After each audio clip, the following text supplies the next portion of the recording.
I am so honored to have the speakers who are going to introduce themselves because I don't think I'm going to be able to do it justice. But this workshop is titled Pan-African Struggles. I'm going to hand it over to Momodou. Would you like to start us off? Yeah. Assalamu alaikum. Thank you so much for the invitation. My name is Momodou Taal. I'm a PhD student at Cornell University, host of the Malcolm Effect podcast, and my work focuses on sovereignty.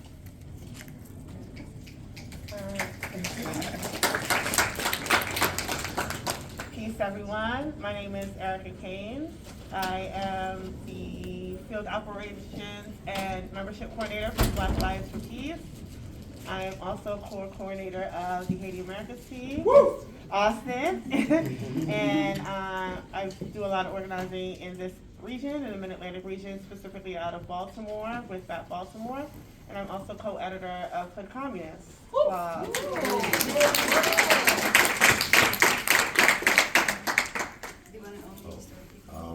Hi.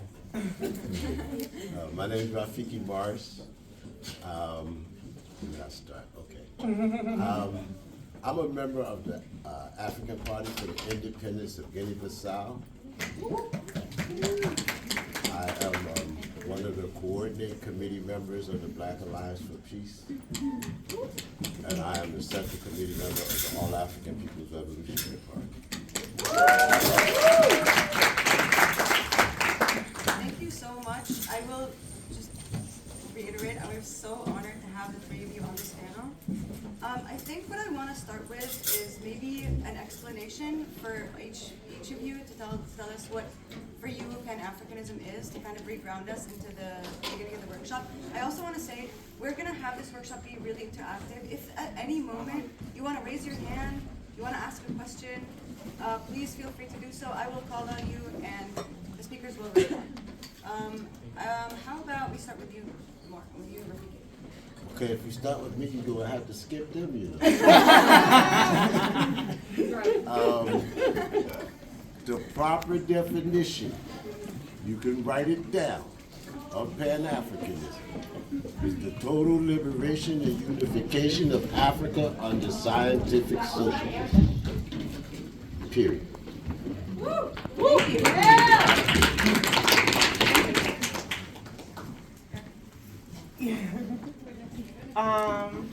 Yeah! Well, I agree that is the proper definition, and I think a lot of the confusion comes with figures that some of you may or may not know, like Dr. Umar Johnson, who claimed Pan-Africanism in a particular way, but does not actually address anything that Rafiki just said about the total unification of Africa under scientific socialism.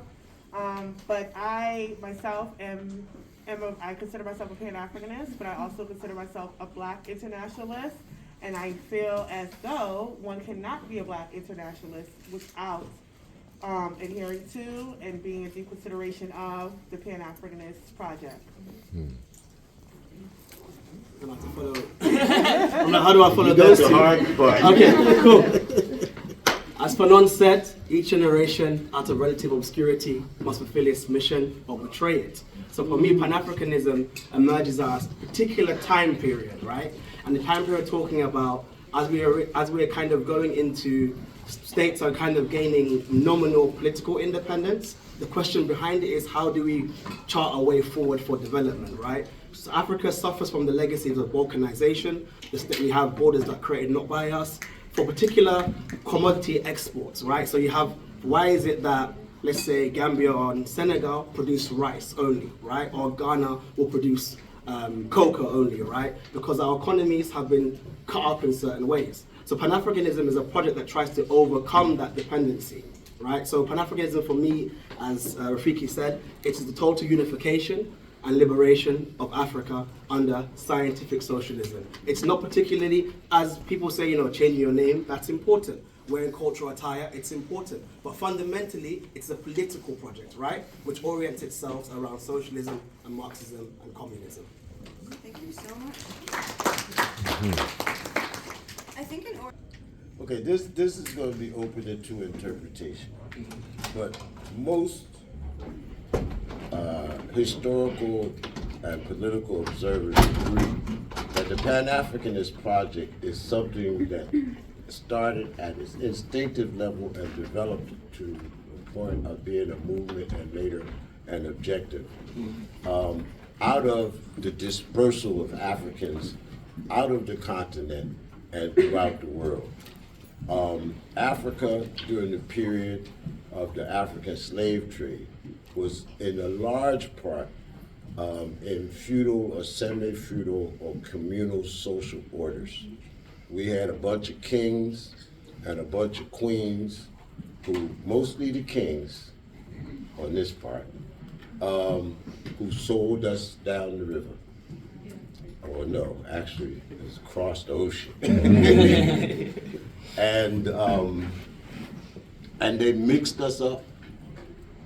People from North Africa, people from Central Africa, people from different tribes with different languages, and our particular point of departure became less relevant to us.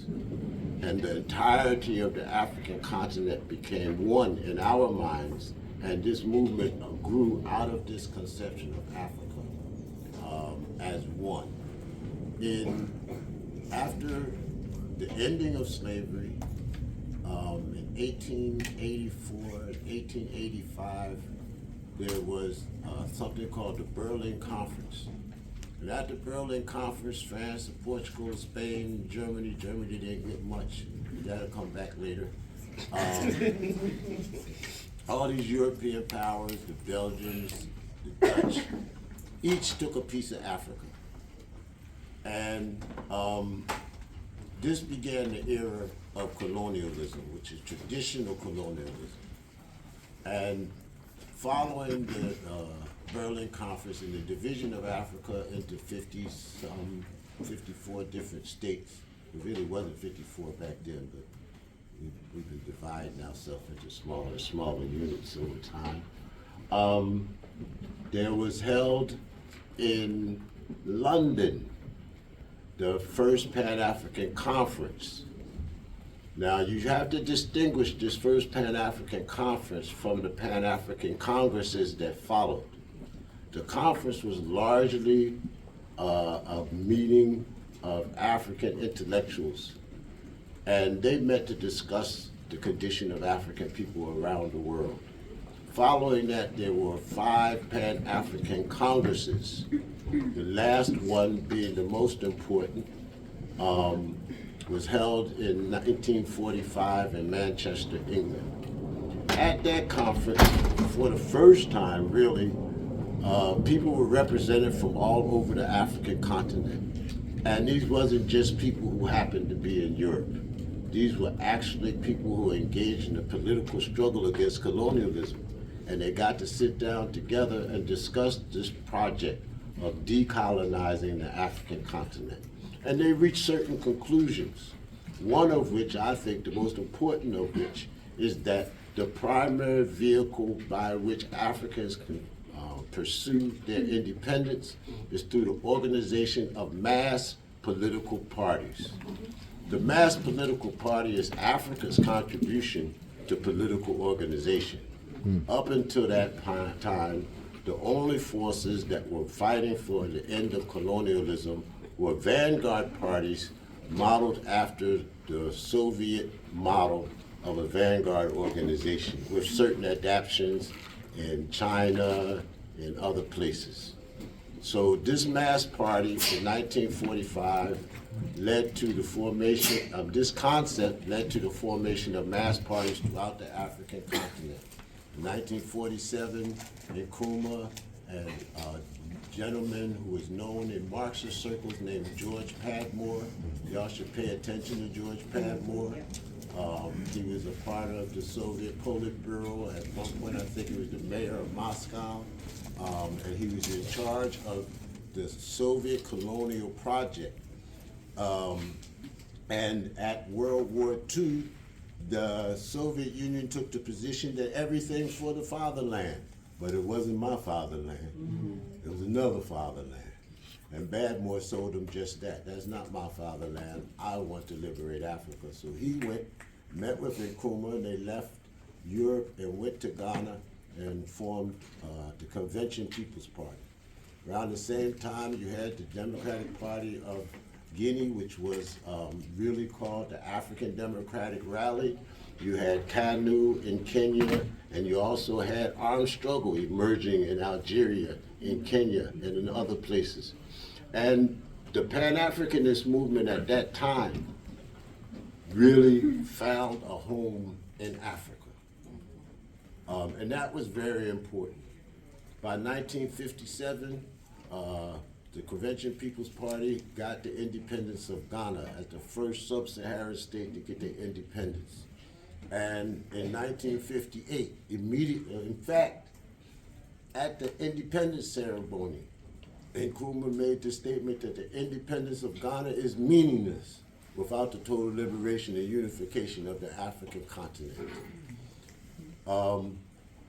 In 58, they organized the first All-African People's Congress in Ghana, which this was really an extension of the Pan-African Congresses, but it was being held at home. There were 3 of those Congresses. And then the history developed on. We went on to build the OAU, which sounded like a great idea at the time. We have learned something over time. And really that colonial era ended with many of the countries that had become independent becoming dependent. They borrowed a strategy that imperialism had been employing in the Western Hemisphere for a couple of centuries, called neo-colonialism, where you had these countries that had flag independence, but their political structures and their political leaders were really in cahoots with the capitalists in America. They applied neo-colonialism to Africa, and when they applied neo-colonialism to Africa, Africa entered the stage where the only option by which it could continue to struggle for its independence and liberation was to engage in the armed struggle. The armed struggle emerged first in countries like Zimbabwe, in countries like Eritrea, in countries like Mozambique and Angola and Namibia, and most importantly to us, in Guinea-Bissau. In Guinea-Bissau, under the direction of Amilcar Cabral, who was based in Guinea. And you have to understand the centrality of Guinea in this. Nkrumah's government was overthrown in 1966 when he was in China negotiating to try to bring a peaceful end to the Vietnamese War. By the time he got on the plane to go back, they had overthrown his government. When they overthrew Kwame Nkrumah's government, something happened that has never happened in the history of humankind before or since. That is, the government of his neighboring country, Guinea, made him the co-president of Guinea and brought him to Guinea as a place to live and continue to push and work for the Pan-Africanist revolution. So now, 2 of the key Pan-Africanist revolutionaries on the African continent were both the presidents of Guinea.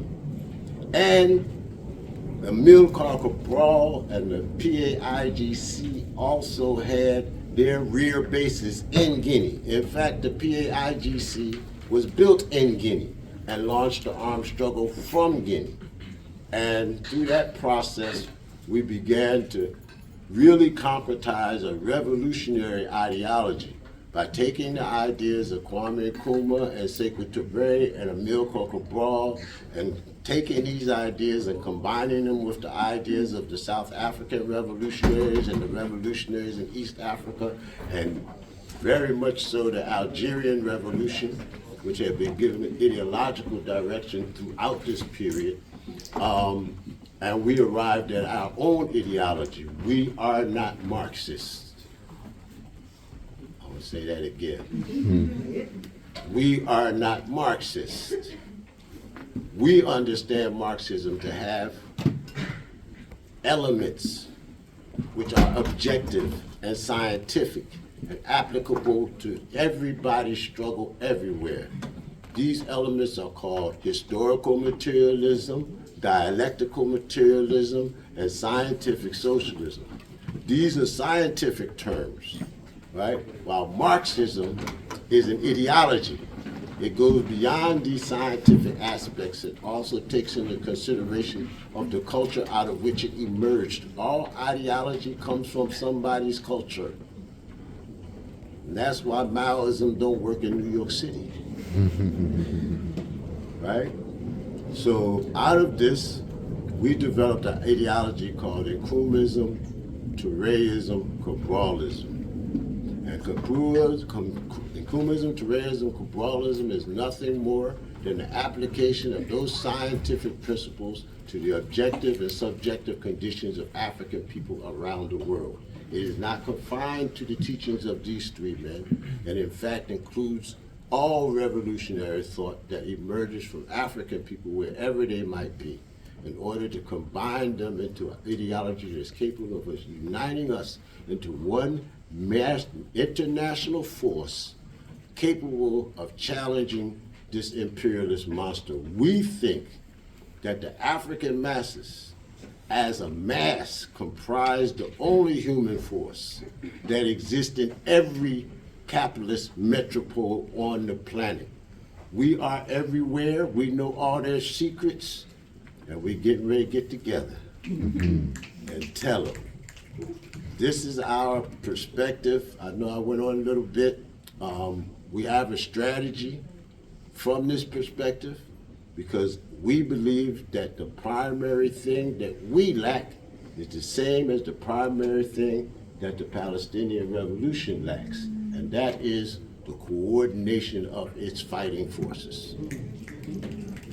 We operate in silos, and because of that, we're susceptible to the enemy's infiltration, manipulation, and all kinds of vicious things that they will do. Isolation is our big enemy. So we want to see all of the revolutionary forces, all of the revolutionary fighting forces in Africa and outside of Africa to come together to form one coordinating committee so we can have a coordinated fight to fight our coordinated and organized enemy. That committee we call the All-African Committee for Political Coordination. And this is our strategy, to bring these revolutionary forces together and to advance the cause to achieve Pan-Africanism. Understand, Pan-Africanism is not an ideology. Pan-Africanism is not a strategy. Pan-Africanism is not a tactic. Pan-Africanism is an objective. And that is the objective of the All-African People's Revolutionary Party. Inshallah.